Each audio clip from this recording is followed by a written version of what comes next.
বিশুদ্ধ পানীয় জল থেকে বঞ্চিত কাঠিগড়ার 4 শতাধিক পরিবার। ঘরে ঘরে বিশুদ্ধ পানীয় জল পৌঁছে দেওয়া শ্রোকানধারী সরকারের আমলে বিশুদ্ধ পানীয় জল থেকে বঞ্চিত কাঠিগড়ার হাজার হাজার পরিবার। গ্রামে গ্রামে একের পর এক জল প্রকল্প তৈরি করে সরকারি টাকার আত্মশ্রাদ্ধ করা হলেও বেশিরভাগ প্রকল্পই কাজ করছে এলাকার শোভাবর্ধক হিসেবে। কোন প্রকল্পের মেশিনে গোলচোক তা কোনটা স্টাফ নেই এমন বাহানায় মাসের পর মাস জল সরবরাহ থেকে বঞ্চিত প্রকল্পের অর্ধেক শতাংশ মানুষ। বুধবার কাঠিগড়ার নিজ কাঠিগড়া ওয়াটার সাপ্লাই স্কিমের আওতাধীন ভুক্তভোগী জনগণ এ ব্যাপারে কাঠিগড়া সার্কেল অফিসার রবার্ট টলুরে শরণাপন্ন হন। তুলে দেন এক স্মারকপত্র।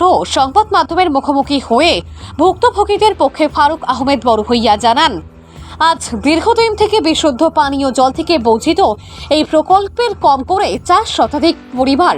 যদিও কখনো জল সরবরাহ করা হয় তা ব্যবহারের অনুপযোগী, কাদা কেঁচো ইত্যাদি সহযোগে জল সরবরাহ করা হয়। এদিকে প্রকল্পটির রক্ষণাবেক্ষণের কোনো ব্যবস্থা নেই। যখন তখন প্রকল্পে গবাদি পশুর আনাগোনা লেগেই থাকে। রিজার্ভার ট্যাঙ্কে কম করে হাঁটু পর্যন্ত কাদা জমে আছে। এ ব্যাপারে সত্বর উপযুক্ত ব্যবস্থা না নেওয়া হলে গ্রামের মানুষ বৃহত্তর গণ আন্দোলনে পা বাড়াবেন বলে সাফ জানান তারা। সুপ্রিয় দত্তের রিপোর্ট, আসাম প্রাইম নেটওয়ার্ক। দীর্ঘদিন থেকে জল থেকে বঞ্চিত, দীর্ঘ কয়েক মাস থেকে মাঝে মধ্যে দেওয়া হয়, মাসে গড়ে 3-4 দিন জল পাই, তাও বিশুদ্ধ জল আমরা পাই না। জলের পাইপের মধ্যে দিয়ে এমনও প্রমাণ আছে জির কুচিয়া বলে এগুলোও পাওয়া যায়। যাই হোক, গোটা প্রজেক্টে ফেন্সিংয়ের কোনো ব্যবস্থা নেই। গোটা দিন গরু মহিষ জেনারেল পাবলিক আসা যাওয়া করে ভিতর থেকে। রিজার্ভার হাঁটুর উপর পর্যন্ত কয়েক ফুট মাটিয়ে ভর্তি।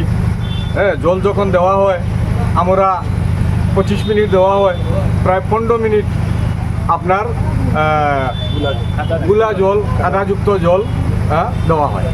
তো আমরা আজকে সার্কেল অফিসারের মাধ্যমে আমরা ঊর্ধ্বতন কর্তৃপক্ষের কাছে জানাতে চাই যে আপনারা কেন আমাদের এতদিন, যেখানে সরকার বলেছে ঘরে ঘরে জল প্রত্যেকে পাবে, কিন্তু কোথায় সেই সরকারের কমিটমেন্ট?